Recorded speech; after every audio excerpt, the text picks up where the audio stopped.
And welcome back to the Hot Lap, and we are talking Mercedes. Have they made a breakthrough? Toto Wolff reckons they have made a breakthrough from that, what can only describe as disastrous Brazilian Grand Prix. They finally understand what's happened. George Russell is pretty much saying Mercedes are not going to stumble in 2024, and Christian Horner on the RB20, obviously they're quite excited for it, but he's suggesting that they're getting near that ceiling curve. He's described it as diminishing gains potentially.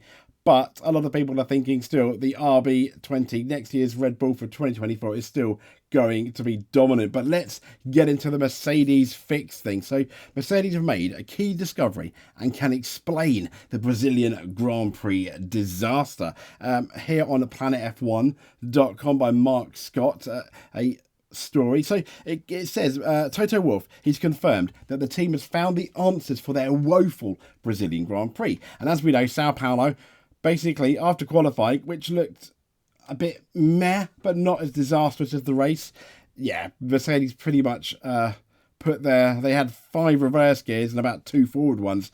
They had a good start, and that was the highlight. So they culminated, though, in a DNF for George Russell, who probably, they've suggested, would have been lapped by Max Verstappen, and a lowly P8 for former world champion Lewis Hamilton. And now it was a far cry, as you remember, 12 months ago, where Mercedes, they didn't dominate, but Red Bull had kind of got the setup wrong, and it was Mercedes 1-2 and Russell's first victory, and one of the more exciting races of last year.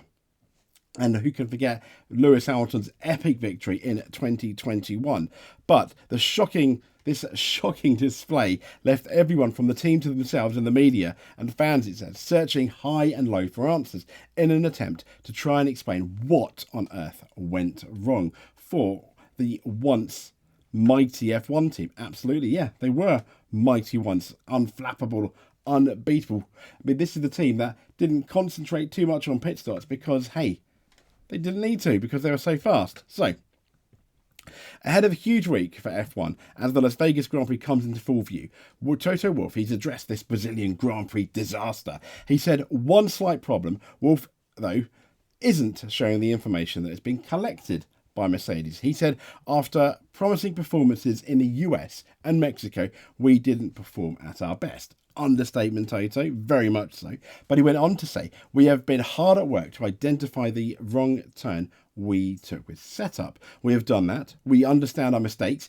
and can explain our performance lost to the field. And he said that's important as we look to secure P2 in the championship. So pretty much giving nothing away. Is this a red herring? We have had in the past where Mercedes have, well, all teams, but Mercedes have said stuff that they're going to be quick and they're not. I like to think we're going to find out maybe in Las Vegas, but as you saw on our last video on Las Vegas, is Las Vegas ready for F1? We're talking about the cold tyres. You're going to get a completely different scenario to any other race this year because it's a new one, it's a new track, and 2, the temperatures are unlike, I think, anything we've experienced this year. This is despite, I believe, that they are choosing Pirelli have gone with the softest compound. But moving on, Mercedes, George Russell is saying that Mercedes won't stumble in 2024. This is from racefans.net. George Russell, he's confident that Mercedes will be able to start the 24 season in stronger than they have the last 2 years. I guess any Mercedes fan or George Russell and Hamilton fan are having their fingers crossed that absolutely is the case. It says Russell joined Mercedes at the start of the 22 season where these ground effect regulations came into place, which ended up being the Achilles heel of Mercedes with all that bouncing. And as we know, they arrived at pre-season testing in Bahrain, hoping to make significant ground to their rivals this year. However, the team has endured another frustrating test, it said, and Red Bull, as we know, dominated the season. They have decided this year to go away from that zero pod design. Now, with 2 rounds remaining, Mercedes are set yet to win a Grand Prix. The only other team other than Red Bull being Ferrari, that Carlos Sainz at Singapore. And the team, it says, endured a disappointing Brazilian Grand Prix. Absolutely they did. With obviously Russell not finishing, Hamilton falling, from 5th to 8th. However, Russell says he has more confidence that his team will start off stronger next year than they have the previous 2 seasons. He said, what caught us out this year stems from the winter development. Russell said, we took a wrong direction. We made some mistakes, and that was evident as soon as we hit the track in Bahrain. He said, going into the 3rd year now, I'm confident we're not going to make those mistakes. I'm confident we've got some good gains over the winter that we're finding at the moment, but it's a relative game, and we don't know what our rivals will bring. And Mercedes, as we mentioned, stuck to that ground effect concept, the 0 pod design for this year, and despite major changes made to the W14, Russell said there's still fundamental similarities to the previous car. Now, last year was definitely a trickier car to drive, he said, but as it probably was for many teams, we've made some big improvements. He said it's definitely a very different car this year than it was last year aerodynamically, but mechanically, he says, it's still very much the same car. The traits and trends seem to be familiar. When we look at Bahrain, Austria and Spa, they were probably our weakest races last year and this year. Then last year, Mexico and Singapore were 2 of our strongest tracks, Barcelona as well. I'm confident about our race pace, but the qualifying side of things is a flip of the coin. Yeah, I mean, last year that car, the 22 Mercedes, was okay at qualifying, but very, very, they got, I think, pole again in Hungary, didn't they, did George Russell, but very, very good in the race. It looked after its tyres. I remember Silverstone, Hamilton at one point was catching the leaders and wasn't that far away last year at Silverstone. They had awesome race pace. Now, despite 2 seasons of struggling to fight for victories and watching Red Bull lay waste to their competition, Russell says Mercedes' progress have made this year leave him far more confident about 2024. He said, I think 12 months on, we have 12 months further information, direction, and we've managed to implement some of these changes we want for 24. In certain tests so far this year, they work as we anticipated. For example, I believe he's potentially talking about that new floor that came into the Toto.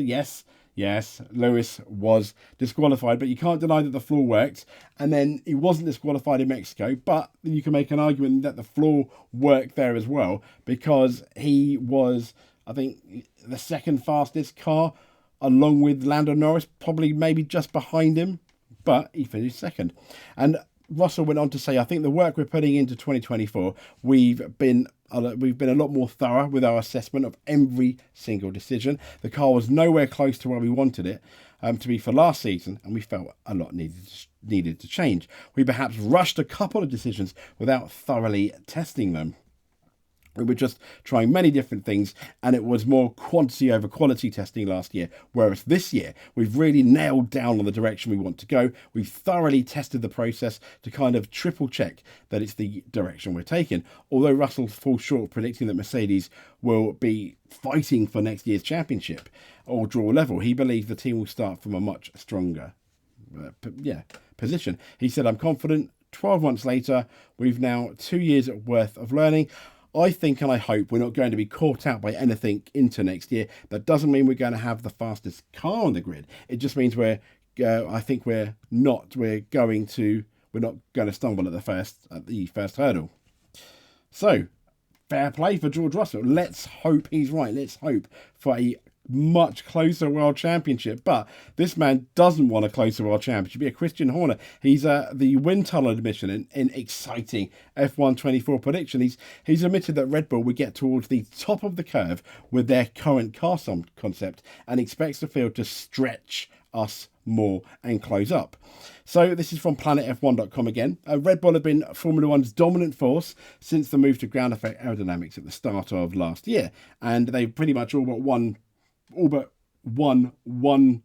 every race apart from one. A lot of ones there in 2023. Now, Max Verstappen, he's taken, as we know, a record 17 race wins in a season and 2 rounds still to go. His favourite going into those next 2 rounds as well.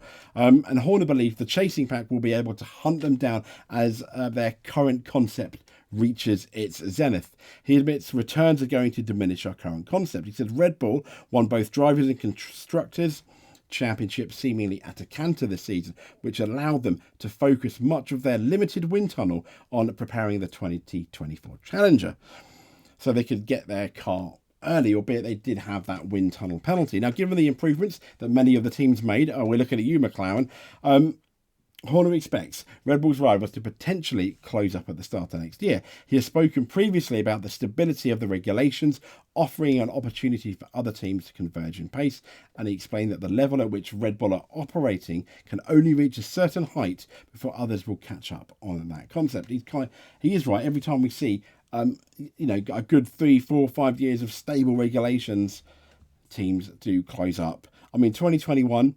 McLaren legit won a race at Monza. Yes, Alpine did win a race, but that was slightly different. That was basically, Bottas long dart in half the field there, and others.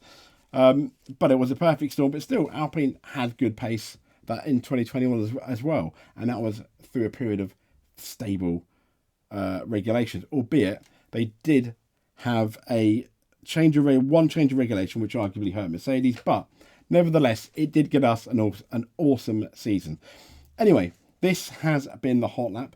Thank you so much for commenting, for liking. We've got a few more subscribers. Once again, I do try and get to all the comments at some point. It might not be straight away, but I will.